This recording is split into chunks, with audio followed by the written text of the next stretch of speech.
saying?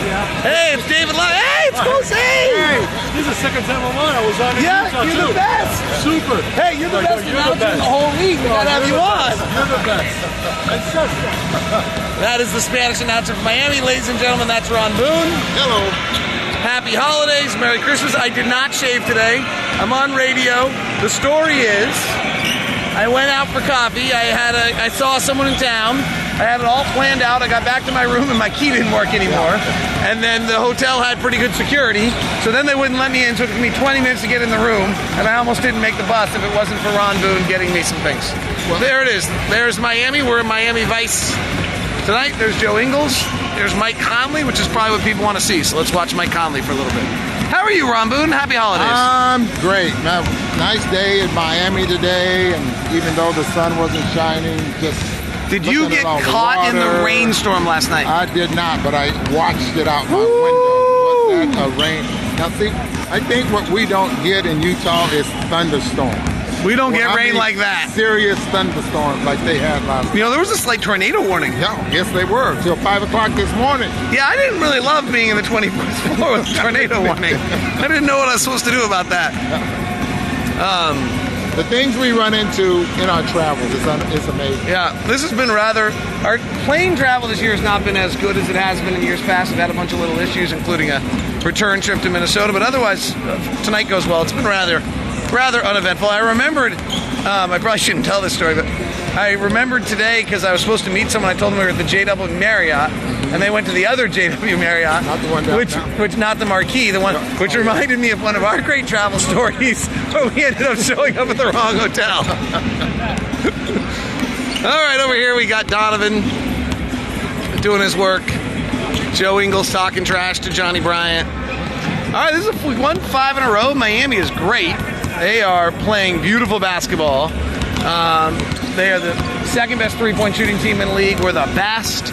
They play the second most amount of half-court possessions. We play the most. They are one of the best free throw rate teams in the league. So are we. They turn it over a ton. So do we. Pretty interesting game. Well, the ball movement that both teams want to use dictates that. The fact that both teams want to run, that dictates that as well. And then what we'll see with Miami that probably won't see with the Jazz right now, even though I think it might be in the making, is they'll throw a zone at you unexpectedly sometimes. And if it's working, they'll stay with it. They'll stay with it until you solve the problem, and then they'll go away from it. So it's something the Jazz got to be ready for. What do you do with the zone? We'll talk to Quinn Snyder about it in the coaches show, but what do you do with the zone? Well, the key is always to get the ball to the middle of the floor. But if you're going to get it to the middle of the floor, your big man has to be a threat, at least from that free throw line. And Rudy is not a threat from the free throw line. So another way the Jazz will probably do it is through their pick and roll. Because once you set a good pick and you're able to break the paint on the zone, you got so many options. But it's being able to do just that. So I expect the Jazz to run the pick and roll quite a bit, and then with the re-screens, they should be able to get it to the paint. And what makes it so effective for the Jazz more so than what I saw against Miami Philadelphia when Miami played Philadelphia is that Jazz got more shooters. And so this should be interesting to see how this works. They've got some interesting characters on their team. Duncan Robinson's quite the story. He actually had one NBA workout in which the Heat saw him, and then he became a player. He's kind of unknown. They've got Kendrick Nunn, who went undrafted, got released by the Warriors after spending the league in Santa Cruz, and he's suddenly having a great they have the rookie Tyler Hero. They've drafted well, as you pointed out today, at shoot-around. Bam Adebayo, he's terrific. Yeah. He is really good. I mean, he's probably an all-star in the Eastern Conference, I would think, at this point. He is super. Well, the way he's lighting it up, the way he's getting it done, you're absolutely right. And I think the Duncan story, we'll probably get into it during our broadcast. It's fascinating to the point where, he was a Division III player at one time.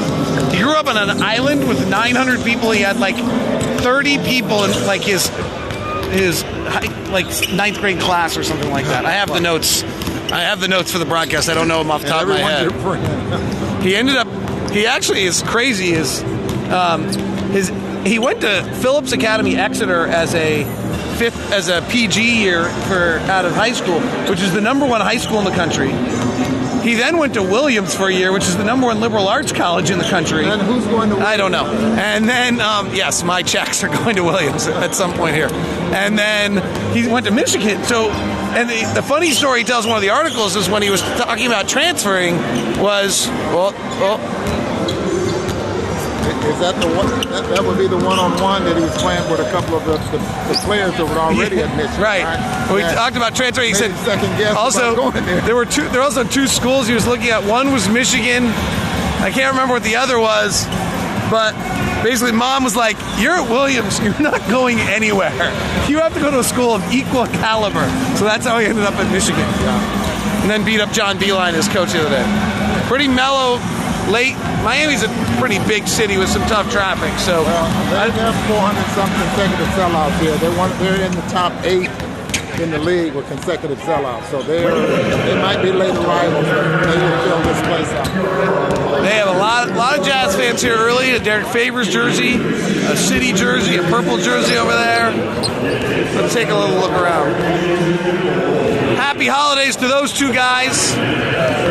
Happy holidays.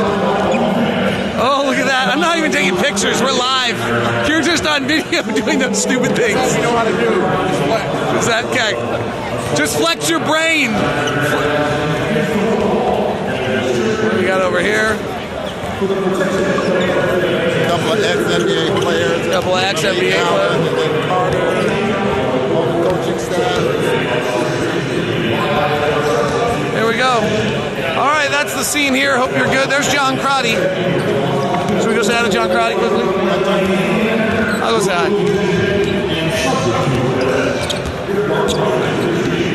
John Crotty, say hi to Utah. What's going on, Dave? How you doing? Good. All right, there's John.